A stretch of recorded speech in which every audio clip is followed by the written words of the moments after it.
এই বৃষ্টির দিনে ঘরে বসে কিছু করতে চাও, তাহলে কি আমার সাথে থাকো।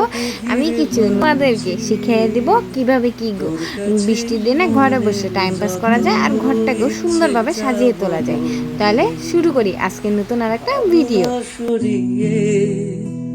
প্রেম দে ভরিয়ে তোর কাছে মনের যত আদর দে। সবার প্রথমে একটা কার্ডবোর্ড নিমু, সেটারে পাতলা পাতলা করে লম্বা লম্বা করে সুন্দরভাবে কাইটা নিতে হবে। কাইটা নেওয়ার সাথে সাথেই আবার সেটাকে জয়েন করে দিতে হবে একটা বক্স শেপে। জয়েন করে দিয়ে ব্ল্যাক কালারের ফেব্রিক কালার নিয়ে সুন্দরভাবে আমি কালার করে নিই।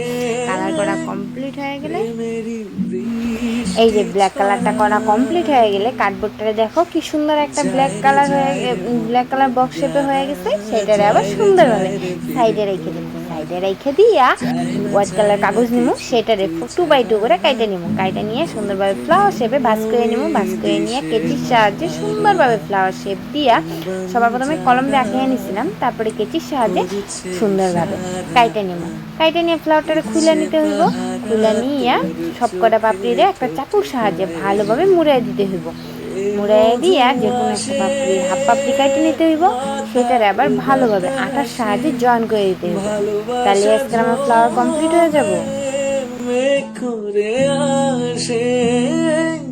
প্রেমেরই বৃষ্টি ছড়ায়। আমার ফ্লাওয়ারটা কমপ্লিট করার পরে সুন্দরভাবে ব্ল্যাক কালার কাগজ নিতে হবে। ব্ল্যাক কালার কাগজ নিয়ে পাতলা পাতলা করে লম্বা লম্বা করে ডান্টি বানিয়ে নিতে হবে। কয়েকটা ডান্টি বানিয়ে নিব। সেটারে আবার কার্ডবোর্ডটার উপরে ভালোভাবে আটার সাহায্যে চিপকে দিতে হবে। আটার সাহায্যে চিপকে বক্স শেপ বানিয়ে নিতে হবে। দেখে নাও, প্রথমে এক লাইন এক সারি করে দিছি, তারপরে আরেক সারি করে দিতেছি। এভাবে দিয়ে নিয়ে কার্ডবোর্ডটারে সোজা করে নিব। নিয়ে আবার একটা রেড কালার কাগজ নিয়ে পাতলা পাতলা করে লম্বা লম্বা করে 5টা ডান্টি কাইটে নিতে হইব। 5টা ডান্টি কাইটে নিয়ে সেটারে আবার কার্ডবোর্ডটার উপরে ভালোভাবে লাগিয়ে নিতে হবো। মিডিলেরটা বড়, দুই সাইডেরটা একটু ছোট, তার দুই সাইডটা একটু ছোট করে কেচির সাহায্যে ভালোভাবে কাইটে নিব। কাইটে নিয়ে কার্ডবোর্ডটারে এই যে কাইটে নিতেছি, দেখে নাও কার্ডবোর্ডটারে সোজা করে নিছি। কার্ডবোর্ডটা সোজা করে নিয়ে ওটার মধ্যে ভালোভাবে আঠা লাগিয়ে নেব। ফেভিকল আঠা লাগিয়ে নিয়ে সেটার মধ্যে এক এক করে সারি সারিভাবে ফ্লাওয়ারগুলো লাগিয়ে নেব সুন্দরভাবে, যেন ফ্লাওয়ারগুলো একটা সারি একটা লাইন হয়, সমান একটা লাইন হয়, ওইভাবে লাগিয়ে নিব। তাহলেই সেন ওয়াল হ্যাঙ্গিংটা দেখতে একটা সৌন্দর্য আসবো।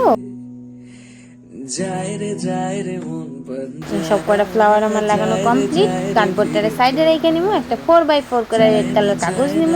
সেটার মধ্যে একটা গোল কার্ডবোর্ড রাখুন। কার্ডবোর্ড রাইখা কেচির সাহায্যে পেনের সাহায্যে গোল করে নিছি। কেচির সাহায্যে ওই শেপে কাইটে নিব। কাইটে নিয়ে কলকি বানাইতে হবে। কলকি বানিয়ে নিব। 28 ফেভিকল আঠার সাহায্যে ভালোভাবে জয়েন করে দিব। তাইলে আমার সব কটা 5টা কলকি বানাইতে হবে। 5টা কলকি কমপ্লিট। এক এক করে সারি সারিভাবে সেই ডান্টিগুলোর মধ্যে লাগিয়ে নিতে হইব। মধু মাসে মাতার বাতাসে ভালোবাসা জমে। আবার একটা কাগজ নিয়ে জিগজ্যাগ করে ভাঁজ করে নিয়ে গোল গোল করে টুকরা করে নিব। গোল গোল করে টুকরা করে নিয়ে সুন্দরভাবে ফ্লাওয়ার কার্ডবোর্ডটা এনে ফ্লাওয়ারের মিডিল বরাবর করে আঠা লাগিয়ে নিব। আবার আঠা লাগিয়ে নিয়ে সেগুলোর মধ্যে সুন্দরভাবে সারি সারি করে সেই গোল গোল কাটা রাখা টুকরাগুলো লাগিয়ে নিব। আর যে মিডিলে ডান্টিগুলো লাগাইছি ওগুলোর মিডিল বরাবর করে গোল গোল কাগজের টুকরাগুলো লাগিয়ে নিব। তাহলে আজকে আমার ওয়াল হ্যাঙ্গিং কমপ্লিট। যদি আমার ভিডিওটা ভালো লাগে প্লিজ লাইক কমেন্ট শেয়ার এবং সাবস্ক্রাইব করে দিও। আজকের জন্য টাটা বাই। রাতে বাইরে সময় ট্রাই করো। তোর কাছে মনের যত ইচ্ছে যাব বলে, ভাবনা সরিয়ে প্রেম দে ভরিয়ে তোর কাছে মনের যত আদর দেব ঢেলে। এ মধু মাসে মাতার বাতাসে ভালোবাসা জমে করে আসে।